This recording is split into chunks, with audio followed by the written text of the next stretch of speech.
Continuando então a aula de hoje sobre o neoliberalismo, agora falaremos de seus críticos. Bem, uma história econômico-política do neoliberalismo, de certa forma, já oferece uma crítica do ideário liberal ao desvelar, de certa forma, os interesses que estão por trás do discurso neoliberal. É isso que faz David Harvey no livro Neoliberalismo, História e Implicações, livro publicado nos anos 2000, já a partir da perspectiva de uma crítica às políticas econômicas neoliberais que redundaram na crise econômica de 2008. Ao mesmo tempo que desvela, faz a sua genealogia, o texto de David Harvey faz uma crítica, notando justamente o interesse da elite econômica capitalista financeira transnacional na no discurso neoliberal e nas políticas de liberalização das barreiras econômicas que favoreceram o mercado financeiro e o assim chamado capitalismo financeiro. Então, esta é uma crítica, digamos, de um ponto de vista marxista, né, que remonta às bases econômico-políticas do pensamento liberal, e que também apresenta, né, o neoliberalismo como uma perspectiva sobre a liberdade que não deixa de ter o seu viés político e econômico muito bem definido. A partir de então, o neoliberalismo se tornou uma palavra-chave para identificar uma espécie de mal-estar no mundo contemporâneo que tem a ver justamente com a afirmação de uma liberdade econômica, de um certo individualismo antissocialista, que teria sido a raiz de muitos dos males sociais e econômicos do século XX, especialmente da segunda metade do século XX, né? E que assume, de certa forma, a figura, né, de responsável pelas crises econômicas, pelas desigualdades sociais e pelos conflitos do mundo contemporâneo. Mais do que isso, o neoliberalismo ultimamente tem sido caracterizado como uma forma de vida que transforma todos os seres humanos em concorrentes, empreendedores de si mesmos, buscando o reconhecimento de si numa lógica de concorrência. Essa lógica de concorrência corresponderia a uma coerção subjetiva, de modo que todos estariam submetidos a um poder invisível, já que a própria subjetividade contemporânea é formada por esse ideário neoliberal. É isso que a gente vai encontrar, por exemplo, nas críticas do filósofo coreano Byung-Chul Han e outros críticos contemporâneos das sociedades capitalistas e do neoliberalismo. Muito bem, para complementar então a aula sobre o neoliberalismo, falarei dos seus críticos, começando pelo David Harvey. Vou colocar aqui novamente a ilustração que contém a capa do seu livro, né, que, como eu disse na primeira parte da aula, é uma capa muito feliz, porque apresenta justamente uma moeda como representando o globo, né? Então você tem um vínculo aí entre neoliberalismo, globalização e financeirização.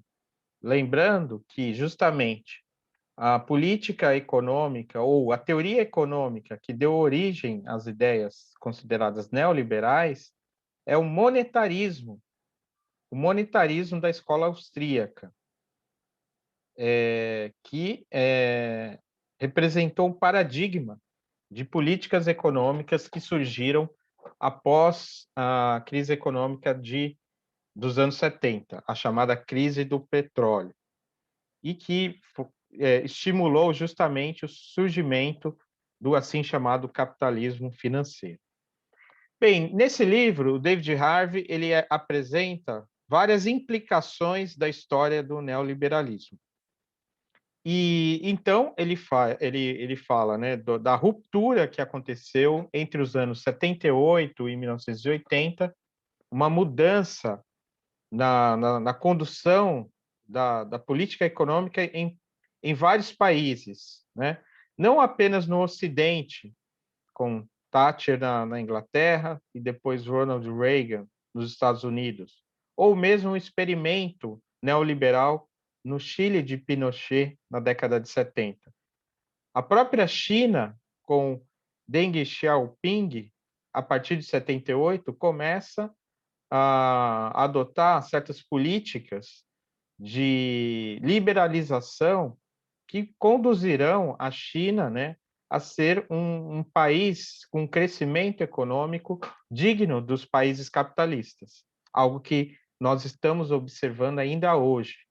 E justamente o David Harvey, logo no início, né, nas primeiras páginas desse livro, identifica o ano de 78, né, como o ano em que houve uma virada neoliberal. E justamente a primeira sessão desse capítulo 1, chamado A Liberdade é Apenas Mais uma Palavra, vai investigar como e por que ocorreu a virada neoliberal. Bem, antes disso, né, antes de comentar, né, cada um dos quatro sessões desse capítulo 1, né, que já mostra um pouco aí das ideias centrais do livro e que eu vou procurar resumir aqui, vale a pena retomar a definição que o David Harvey dá sobre o neoliberalismo logo na introdução do seu livro, né? Ele caracteriza o neoliberalismo não tanto como uma teoria, mas como uma prática, uma política econômica que também se serve de uma teoria, né? Que teoria essa que vai fazer, de um ponto de vista marxista, o papel de ideologia, né, de justificadora de certas práticas e que vão ajudar a consolidar o liberalismo como política econômica de muitos países centrais no capitalismo e também os países periféricos. Segundo David Harvey, o neoliberalismo é, em primeiro lugar, uma teoria das práticas político-econômicas que propõe que o bem-estar humano pode ser melhor promovido liberando-se as liberdades e capacidades empreendedoras individuais no âmbito de uma estrutura institucional caracterizada por sólidos direitos à propriedade privada, livres mercados e livre comércio. O papel do Estado é criar e preservar uma estrutura institucional apropriada a essas práticas. O Estado tem de garantir, por exemplo, a qualidade e a integridade do dinheiro. Deve também estabelecer as estruturas e funções militares, de defesa, da polícia e legais requeridas para garantir direitos de propriedade individuais e para assegurar, se necessário, pela força, o funcionamento apropriado dos mercados. Além disso, se não existirem mercados em áreas como a terra, a água, a instrução, cuidado de saúde, a segurança social ou a poluição ambiental, estes devem ser criados, se necessário, pela ação do Estado. Mas o Estado não deve aventurar-se para além dessas tarefas. As intervenções do Estado nos mercados, uma vez criados, devem ser mantidas no nível mínimo, porque, de acordo com a teoria, o Estado possivelmente não possui informações suficientes para entender devidamente os sinais do mercado, os preços, e porque poderosos grupos de interesse vão inevitavelmente distorcer e viciar as intervenções do Estado, particularmente nas democracias, em seu próprio benefício. Bem, então é desse modo, como uma prática política econômica, que o David Harvey define o neoliberalismo. Então, no início do capítulo 1, ele vai se perguntar por que ocorreu a virada neoliberal. O diagnóstico do David Harvey é que o neoliberalismo surgiu como consequência da crise do estado de bem-estar social, ou seja, do keynesianismo, né? A teoria econômica do Keynes, né, John Maynard Keynes, seria a teoria econômica que foi implementada nos países ocidentais, né, capitalistas, após a Segunda Guerra Mundial, como um esforço de reconstrução após a guerra, e também tendo em vista evitar com que o capitalismo caísse numa nova crise, como foi a crise de 1929, a partir da queda da Bolsa. Bem, um estado de bem-estar social diz respeito a um acordo entre o capital e o trabalho, em que a distribuição de riqueza fosse suficiente para gerar um período de paz, né, que poderia conduzir a uma prosperidade nesse período de reconstrução após a guerra. De fato, houve um período de grande crescimento econômico, né, nos Estados Unidos e nos países vencedores da Segunda Guerra Mundial, né, do bloco capitalista, né, na Europa, países que cresceram bastante, né, nesse período desenvolvimentista dos anos 50 e 60, até que, nos anos 70, né, uma crise, né, do capital chegou com o desemprego, com a inflação, né, e posteriormente com uma crise do petróleo em 1973 que gerou um período de bastante apreensão econômica, né? E aí é nesse sentido que as ideias neoliberais, né, como vimos na primeira parte da aula, já haviam sido formuladas desde os anos 20 e 30, voltaram a aparecer como uma alternativa, né, para justamente o estado de bem-estar social. Mas, devido ao fato de que nesses países, né, que não são os países socialistas, né, são os países do bloco ocidental no período da Guerra Fria, você já tinha uma classe operária bem consolidada, o sindicalismo. Seria difícil implementar as políticas de desregulamentação previstas pelos teóricos neoliberais. Então, né, o primeiro palco do experimento de teorias neoliberais foi a ditadura chilena, né, especificamente a ditadura chilena na América Latina, e de fato implementou uma política de uma doutrina política monetarista, né, formulada por Milton Friedman, né, o, o, o nome principal da escola de Chicago, que é uma reformulação da escola austríaca, no sentido de oferecer a estrutura de um Estado neoliberal que intervém pouco na economia, que abre os capitais, que restringe ao máximo certos direitos trabalhistas, e isso só pode ser feito, né, pela implementação de uma ditadura dura e violenta como a ditadura chilena de Pinochet. Num primeiro momento, os resultados econômicos do Chile foram considerados satisfatórios. E então as ideias neoliberais chegaram, digamos assim, já experimentadas ao primeiro mundo, com a ascensão de Margaret Thatcher no Reino Unido e Ronald Reagan nos anos 80 nos Estados Unidos. Então, de fato, houve a implementação de políticas neoliberais nos Estados Unidos e na Inglaterra, né? E enquanto em outros países, como França e Itália, ainda havia, e também Portugal, né? Após o fim da ditadura fascista, né? Onde havia, né, nesses países europeus, partidos socialistas e de esquerda no poder, Estados Unidos e Inglaterra, Reino Unido, acompanhavam então o surgimento de políticas econômicas neoliberais que representaram um período, de fato, de crescimento econômico, mas também de diversos conflitos, né? Nesse período dos anos 80 até os anos 90 e o fim da Guerra Fria. Muito bem. Então, ocorreu, de fato, uma virada neoliberal que foi se expandindo por todo o mundo, né? Chegou ao Brasil, como eu disse na outra parte da aula, nos anos 90, né? Após a redemocratização e com a eleição de Collor, né? E também, de certa forma, matizado com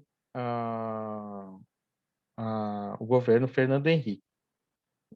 Houve, então, diversas políticas de privatização, estímulo, né, à economia privada, né, como motor do crescimento econômico. Mas o problema, né, é que essa reestruturação do capitalismo fez surgir também grandes desigualdades e uma concentração ainda maior do poder por certas elites econômicas que nem sempre estão ligadas ao capitalismo industrial. E aí, com isso, nós temos uma alteração no jogo de poder mundial, em que não se trata simplesmente de opor, como havia antes, e, né, segundo o modelo marxista, uma oposição entre proprietários e não proprietários, mas a concentração do poder por certas elites financeiras por conta da própria lógica de acumulação do capitalismo nessa fase neoliberal. Então, caracterizando, né, a ascensão do neoliberalismo, o David Harvey afirma que podemos interpretar a neoliberalização seja como um projeto utópico de realizar um plano teórico de reorganização do capitalismo internacional, ou como um projeto político de restabelecimento das condições da acumulação do capital e de restauração do poder das elites econômicas. Dada essa alternativa, o David Harvey vai optar pela segunda e vai afirmar, né, continuando a citação, a neoliberalização não foi muito eficaz na revitalização da acumulação do capital global, mas teve notável sucesso na restauração, ou, em alguns casos, como a Rússia e a China, por exemplo, na criação do poder de uma elite econômica. Essa elite econômica, né, ela surgiu, né, principalmente por conta dos altos lucros, né, das empresas financeiras e dos bancos, especialmente, né, os bancos americanos. Bancos esses que também serviram de fonte para o investimento de países, né, em desenvolvimento que assumiram dívidas enormes e acabaram ficando justamente na mão desse capitalismo financeiro global, né?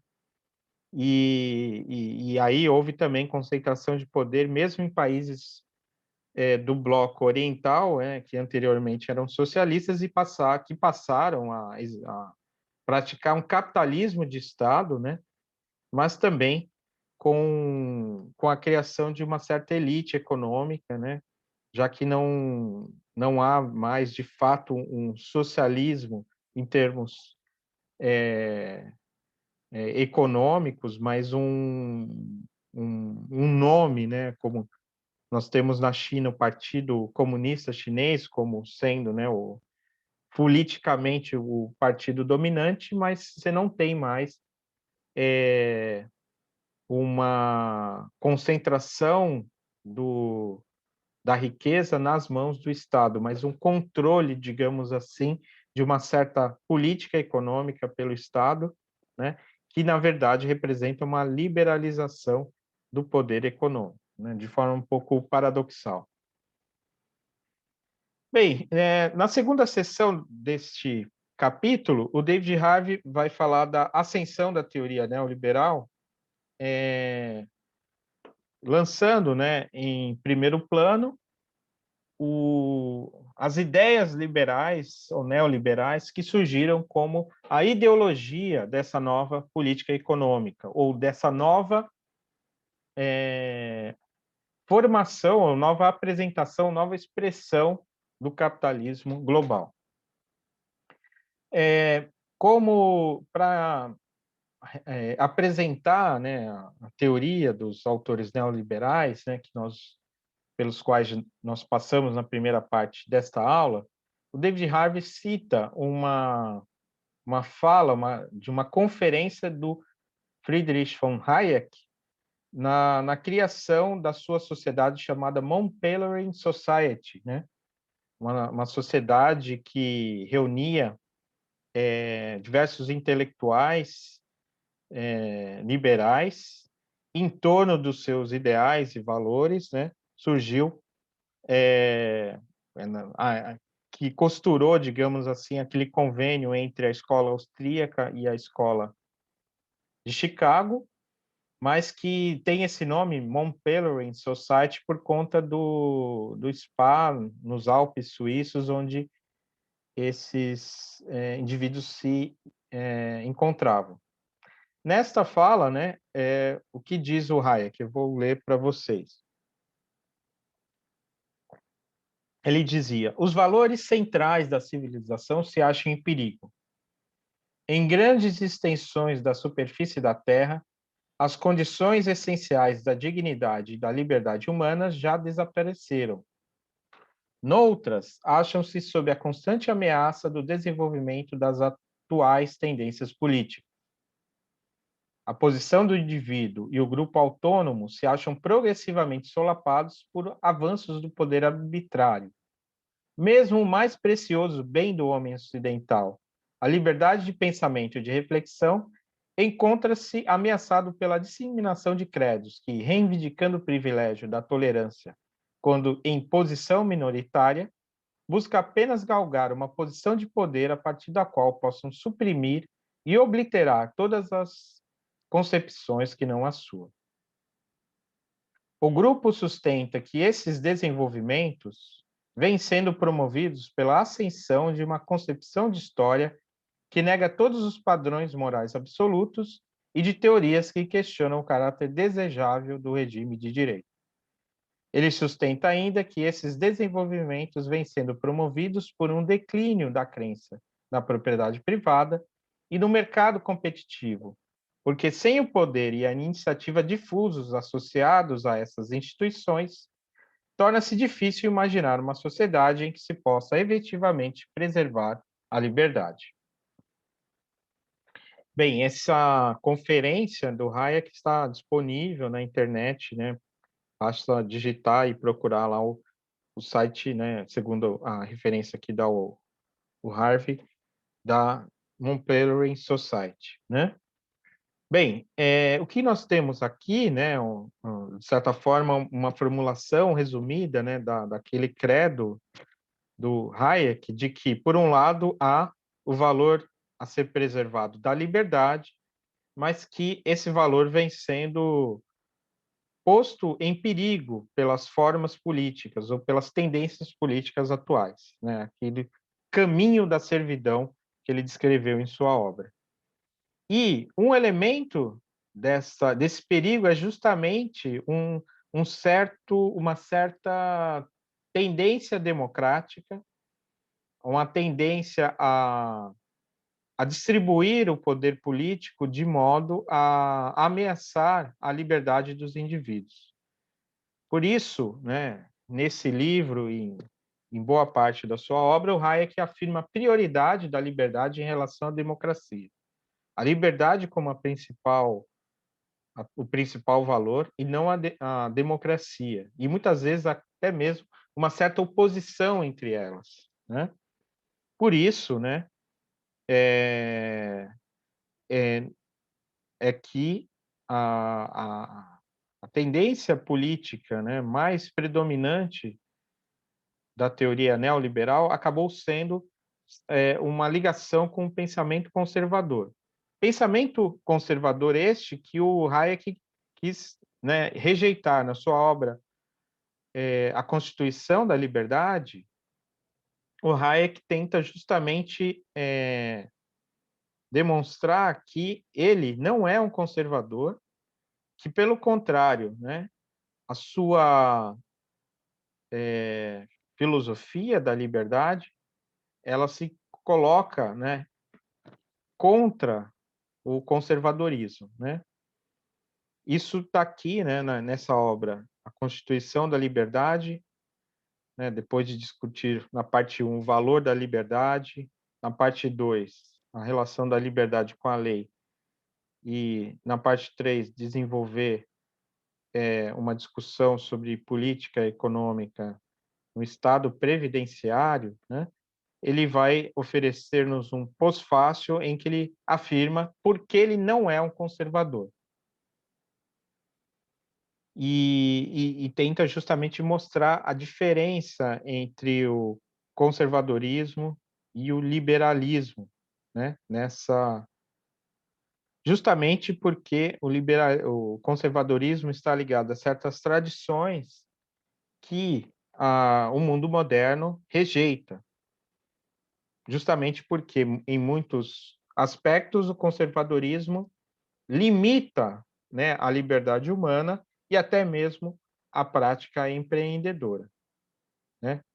Ocorre que, apesar de toda a argumentação do Hayek nesse livro, nesse texto que eu já disponibilizei para vocês e que será objeto da atividade que se fará essa semana, né, sobre a relação entre o conservadorismo e o liberalismo, ou pelo menos o neoliberalismo,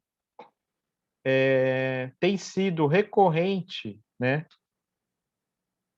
a, a, o vínculo, né, entre as políticas neoliberais e as forças conservadoras, porque justamente o neoliberalismo ele tem favorecido o surgimento de elites econômicas e as ideias neoliberais são defendidas por organizações que são financiadas por essa elite financeira, né?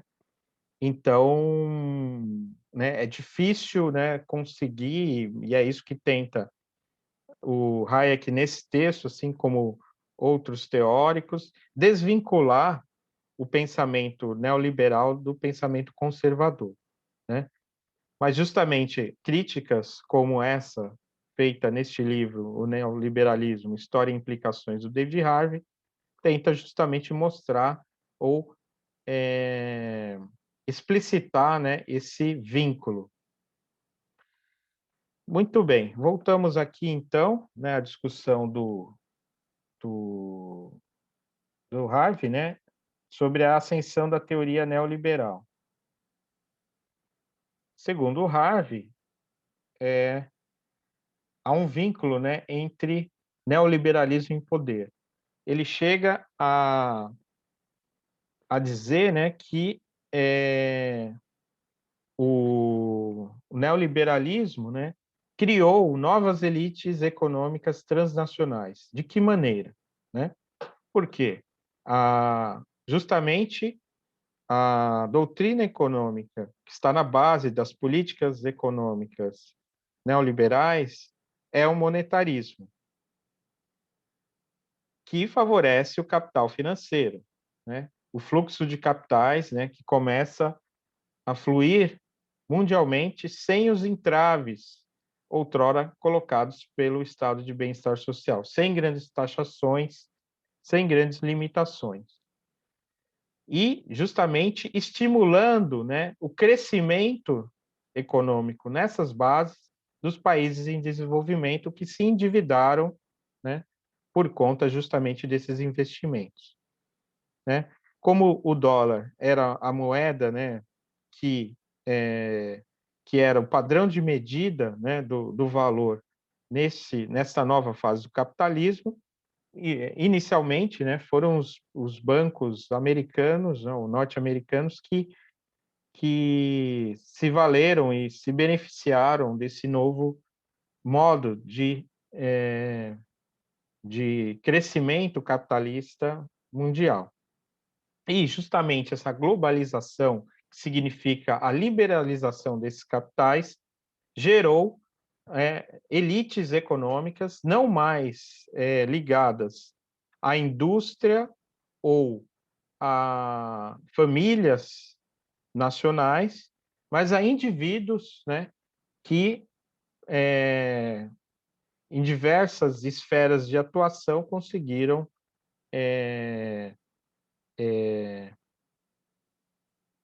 acumular grandes riquezas, né? O David Harvey explora, né, e mostra com dados gráficos, né, como foi se desenvolvendo esse capitalismo financeiro, né, e, e a criação então dessas novas elites. E ele cita, né, até o exemplo do Murdoch, né, um empresário australiano que depois foi naturalizado britânico e que depois foi investir nos Estados Unidos, né, dizendo como, né, essas elites financeiras elas são cada vez menos presas à sua localização, né? Há uma certa desterritorialização do capitalismo, né? Que é também isso que constitui a globalização.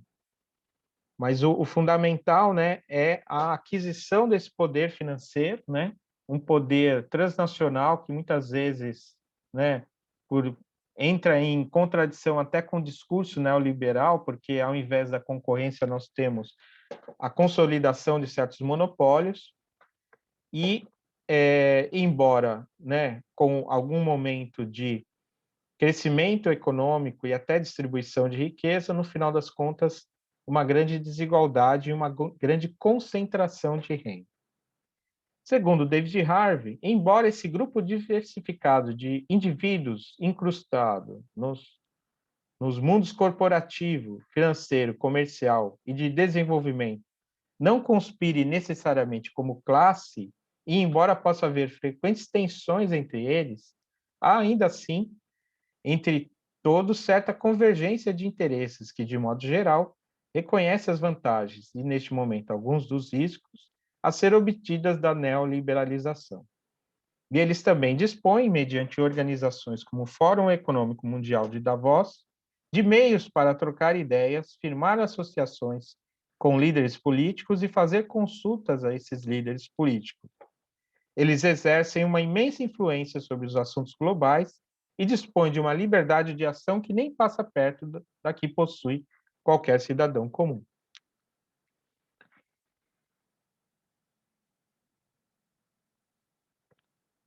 Por isso, então, né, nessa análise crítica do David Harvey, né, o neoliberalismo aparece, né, como o processo de criação de uma elite financeira que toma conta do capitalismo mundial, né, entrando em contradição com o discurso ou com a utopia neoliberal, que via, né, justamente na capacidade individual e no mercado livre, justamente uma opção contra o poder absoluto de certas instâncias tradicionais.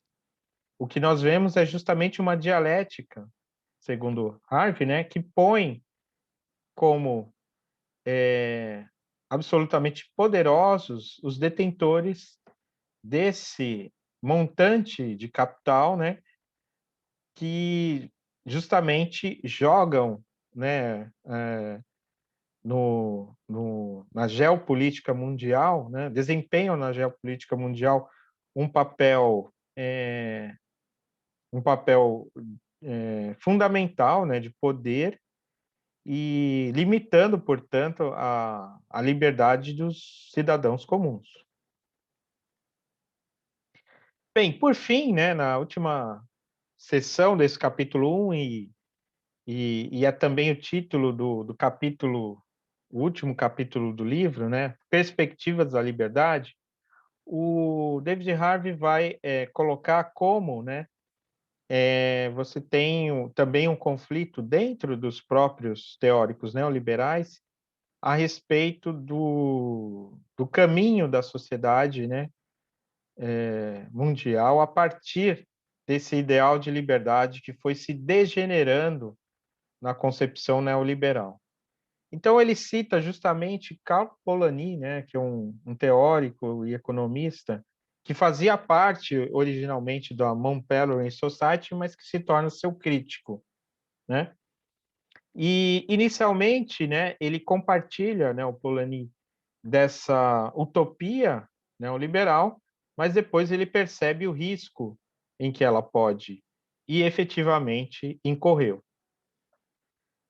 Ele cita então a seguinte passagem do Polanyi: a passagem da economia de mercado pode tornar-se o começo de uma era de liberdade sem precedentes.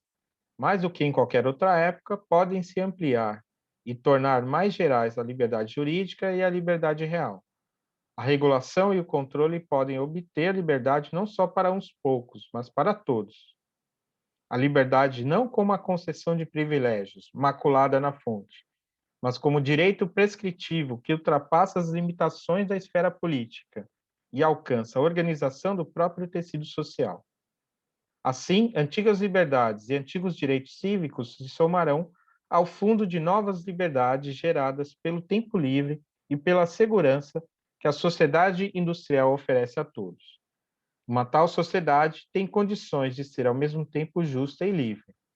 Então, essa era a crença de Karl Polanyi, né, nos anos 50, nesse livro A Grande Transformação. Polanyi, que segundo Harvey, né, percebeu que as teorias econômicas liberais estavam se colocando muito reativamente contra as ideias de planejamento e controle presente não apenas no socialismo, mas também nas social-democracias ocidentais. E aí, justamente o Polanyi, ao contrário, né, dos outros teóricos, né, da Mount Pelerin Society, acaba retomando um pouco algumas visões keynesianas da economia e criticando o neoliberalismo do Hayek, por exemplo. Ele diz: o planejamento e o controle estão sendo atacados como a negação da liberdade. O livre empreendimento e a propriedade privada são declarados vitais para a liberdade. Afirma-se que nenhuma sociedade com fundamentos que não estes merece ser considerada livre. A liberdade que a regulação cria é denunciada como não liberdade. A justiça, a liberdade e o bem-estar que oferece são reduzidos à camuflagem da escravidão. Ainda continua Polanyi, a ideia de liberdade degenera, assim, em mera defesa do livre empreendimento, que significa a plenitude da liberdade para aqueles que não precisam de melhoria em sua renda, seu tempo livre e sua segurança, e um mero verniz de liberdade para o povo, que pode tentar em vão usar seus direitos democráticos para proteger-se do poder dos que detêm a propriedade. Então, o curioso, né, aqui no livro do David Harvey, né, que embora ele se utilize, né, do método marxista e de fazer uma crítica, né, econômico-política do neoliberalismo, ele chama atenção para uma crítica feita por um autor liberal, como é o Karl Polanyi, mas que ele mesmo já se coloca contra os defensores daquele fundamentalismo econômico neoliberal que rejeitam qualquer tipo de controle ou planificação da economia. E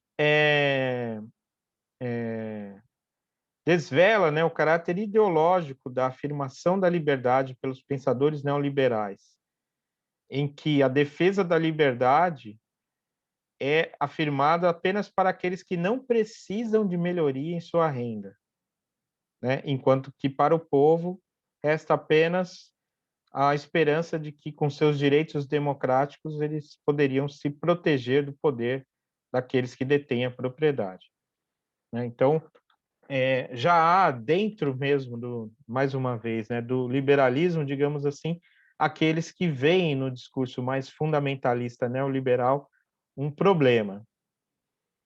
E, como eu disse então no início, nós temos, né, muito frequentemente nos dias de hoje, teóricos críticos do neoliberalismo, seja por conta da possível ineficácia das políticas econômicas neoliberais como alternativa ao capitalismo, seja também por, como se diz muito hoje, né, o vínculo do neoliberalismo com a crise da democracia que vivemos, né, e, né, algumas das manifestações de crise da democracia, como foi, segundo muitos, né, o governo do Donald Trump e a ascensão do neofascismo no leste europeu, seria justamente consequência dessa tentativa de volta dessas ideias neoliberais. Além disso, o neoliberalismo parece exercer um poder tão forte para além das ideias, a ponto de já ter sido absorvida pela subjetividade própria da nossa época, na medida em que nós funcionamos, né, dentro do capitalismo como consumidores e como pequenos empresários, lutando sempre em concorrência uns com os outros dos nossos modos de vida, né?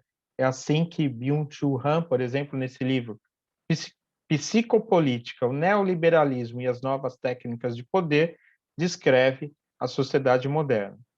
Um outro livro, né, que vale recomendar como uma crítica do neoliberalismo, tanto enquanto política econômica como visão de mundo, é esse livro de Wendy Brown, Nas Ruínas do Neoliberalismo, a ascensão da política antidemocrática no Ocidente. Livro esse que chama atenção também ao vínculo, possivelmente inusitado para muitos, entre o racismo e algumas formas de preconceito racial, ou outros tipos de preconceito, presente, né, nas políticas ou nas manifestações do pensamento neoliberal. E é isso também o que nós vamos debater a partir das aulas da semana que vem, nas aulas em que a gente vai procurar mostrar como, nesse contexto neoliberal em que vivemos, nós temos ainda lutas por reconhecimento, afirmação de identidades que parecem estar fadadas à opressão nesse mundo neoliberal e a retomada, né, de um discurso emancipatório que teria sido perdido após justamente o triunfo do ideário neoliberal. Então, nós continuaremos, enfim, essa discussão crítica do neoliberalismo nas aulas da semana que vem. Até lá!